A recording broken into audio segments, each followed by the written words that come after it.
Hey, my uncle lynched your uncle. I'm sorry about that. You know, I hate that happened. You get what I'm saying?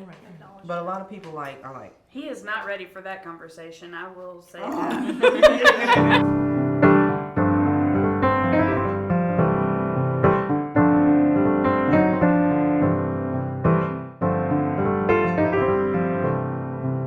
Reckon Women is all about asking the tough questions and getting the real answers from a woman's point of view. So we gathered a group of women together to open up and discuss the realities of navigating those tough family conversations around the holidays. So what would it be like in y'all's family if like a family member showed up with a same-sex partner? Would it be like an ordeal or?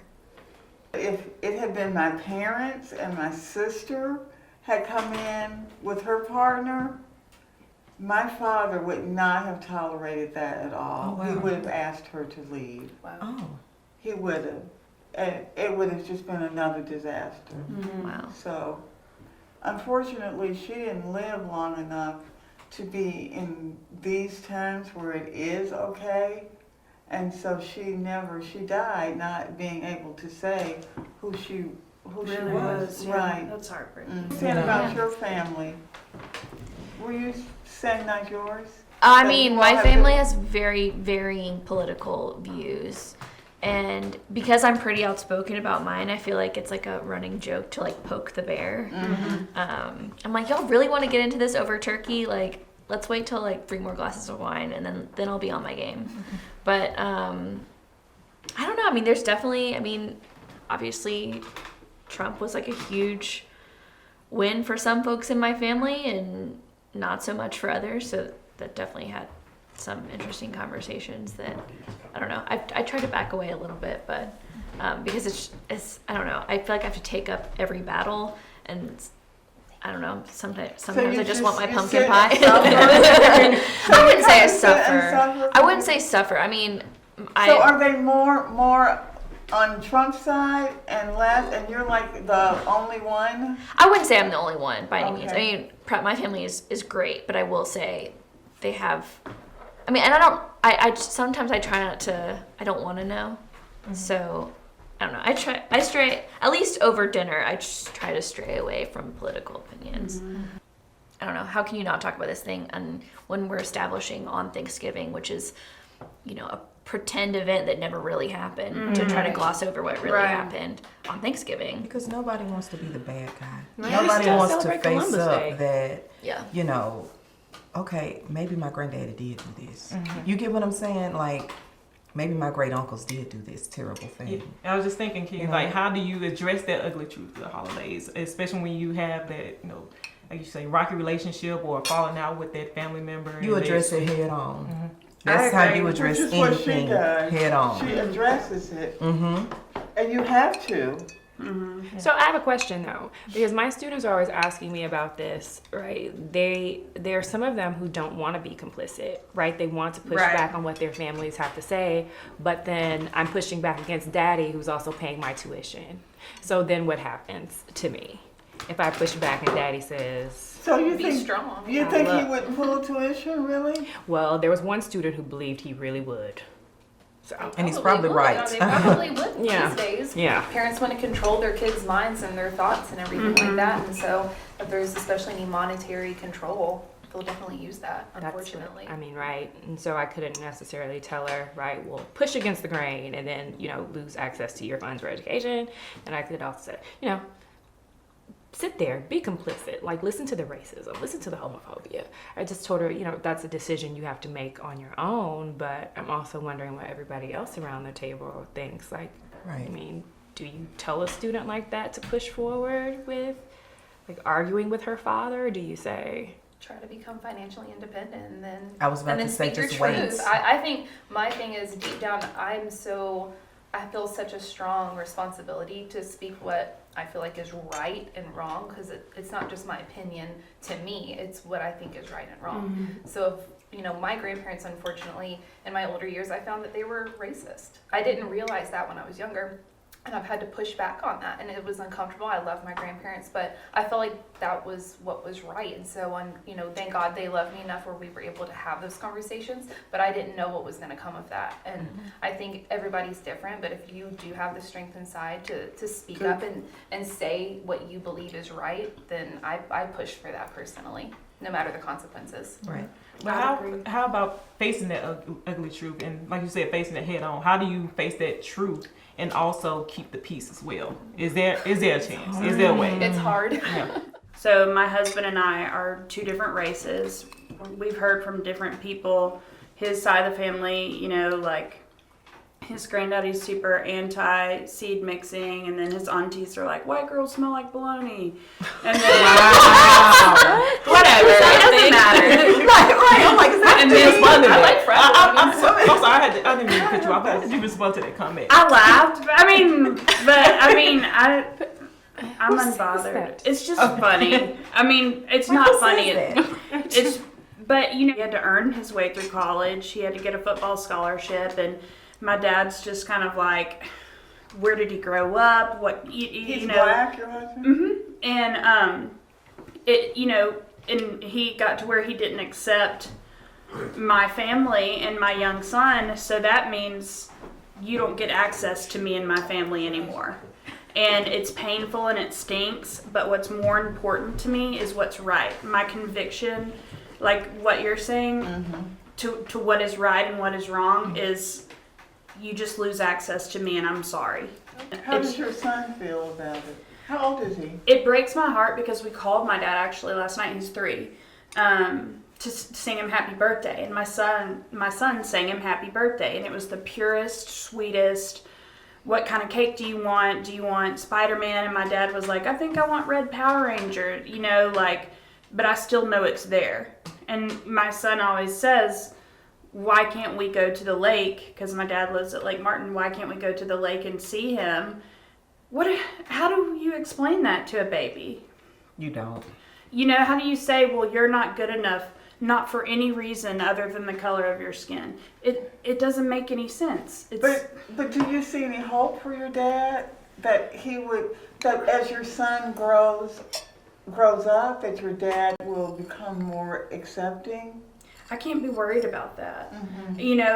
If he wants to change and be this person, then that's on him. I don't feel like it's my responsibility as his daughter to pull him forward. I think if you would really let something like that come between your family, because it affects my 4 sisters as well. They want their nephew there. They want their sister there. But it's the price you pay. You want to talk reckless and say these horrible things, then you won't see us. And we'll be happy at home eating pancakes.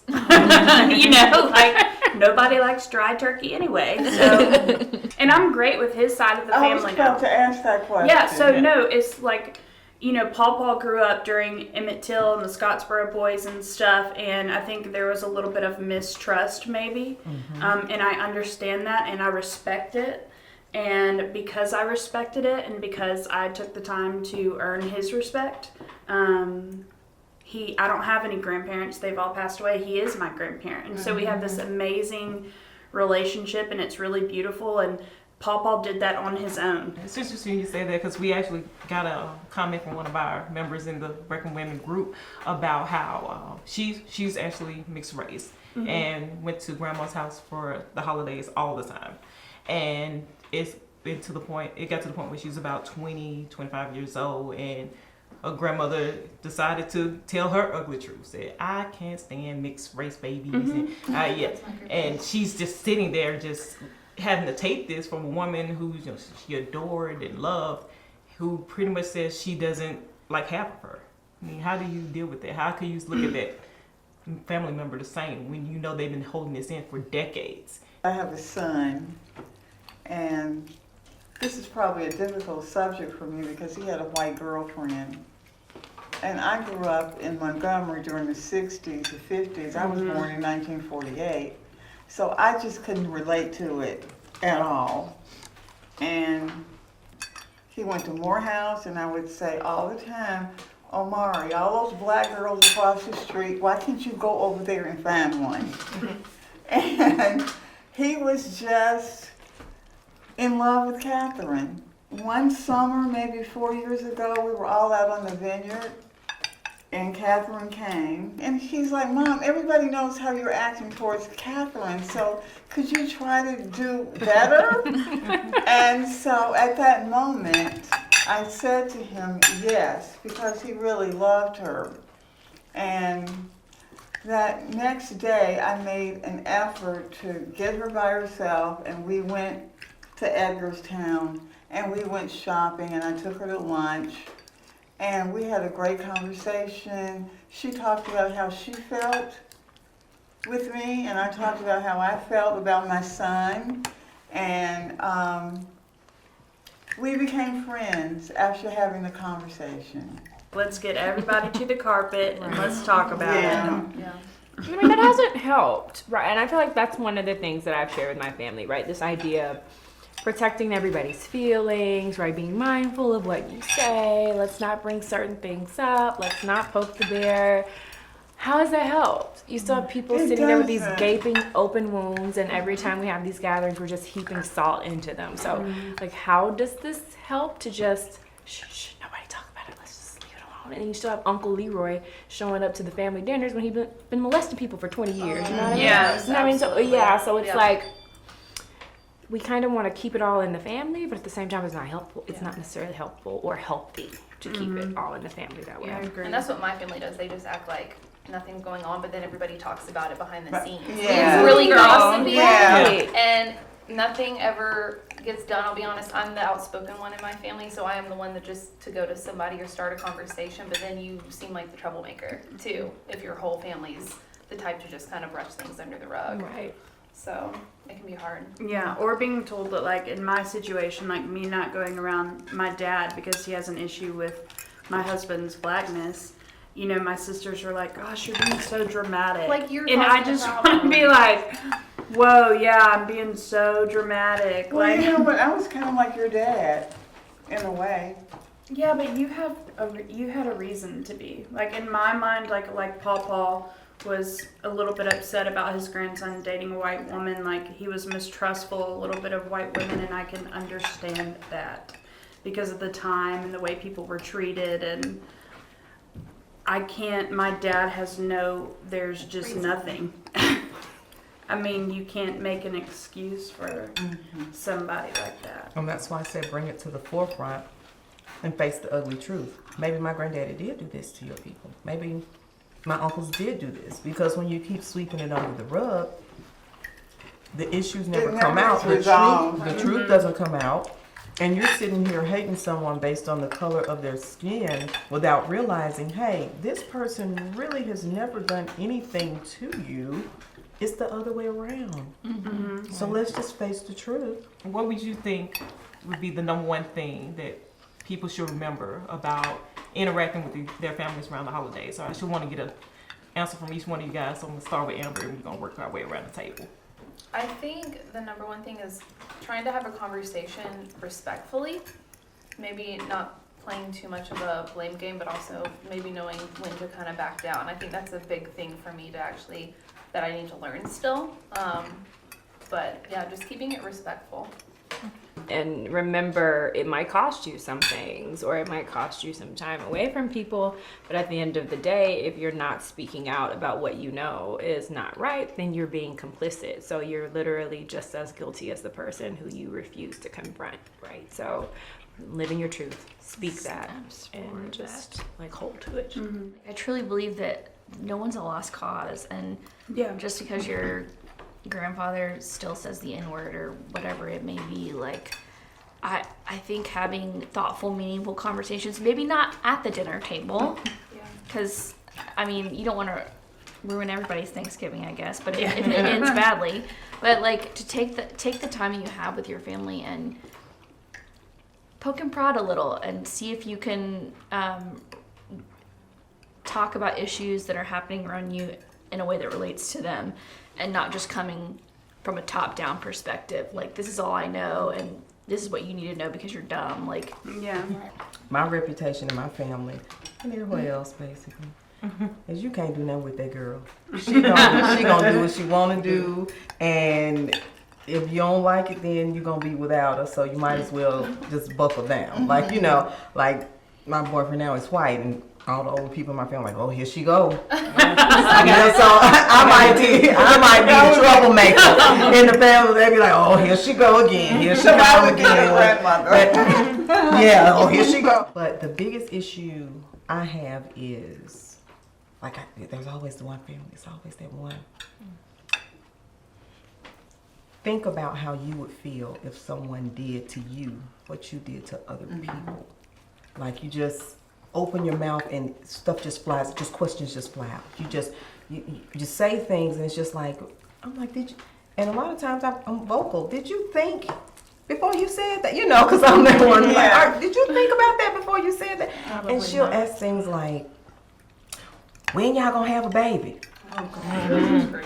You don't know if this woman is suffering with issues or not. Will you shut your mouth? Or, you know, are you ever gonna get married? But did you she just say that in front of your boyfriend, or? Oh no, they didn't say it to me because they know I curse. So, can you just let people live, and then allow them to come forth and tell you what they would like to tell you. Yeah. You get what I'm saying? Right. Yeah. Well, I'm not going to disrespect my father, like be in his face or swear at him or yell at him or anything, but there is a line drawn there that I feel like I need to protect my family. Mm-hmm. It's not lost on me that I have my own bias and stuff, so I'm sensitive to that with him. I have my own blind spots and things I need to work on, but I do feel like first and foremost I need to protect my family. Miss Brenda? I think my thing is give up the past, let it go, and move on to the future. And think about what your future is going to be and how you're going forward, interact with your families. That's what I think. I think it's just time out for dealing with the past. Let it go. You've learned from it. Hopefully you've learned something from it. And the good things you carry with you, the bad things you push aside, and then you go on. What's the worst gift you ever received from like a family member, and how'd you deal with it? I can't say it on the internet in front of God. It wasn't a family member, it was a neighbor. Okay. But they gave me an old pack of Halloween popcorn. And like a used Blockbuster card, y'all. This is back Blockbuster years. Wow. That's the worst Christmas present I've ever gotten, like in a gift bag. I was like, I don't know if you're like intentionally insulting me. I was young too. Yeah.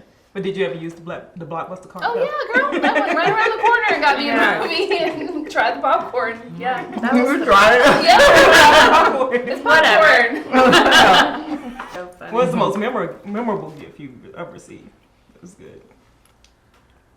My uncle passed away on New Year's Eve of 1995, and on Christmas he'd given me this really beautiful sterling silver like brush and mirror set and all these things. And he gave me like a book bag. He gave me other things, but like that set he had engraved with my initials was so special to me even then. I had no idea he was gonna pass less than a week later, but it's still in its box with the card that he gave me that day. Like I don't even use it. Like I just always keep it in my closet. Wow. So of all the gifts I've ever gotten, I definitely think that one is the most precious to me. That's a good gift, yeah. Well, I think that's a great way to end the conversation here. You guys can keep digging into Chef Erica Perry's delicious food, because I know I will. Right. And we just keep the conversation going. Yeah, I didn't want to rip the legs apart on camera, but Right. Yeah, I'm I struggling. I'm like, I'm on struggle street on camera.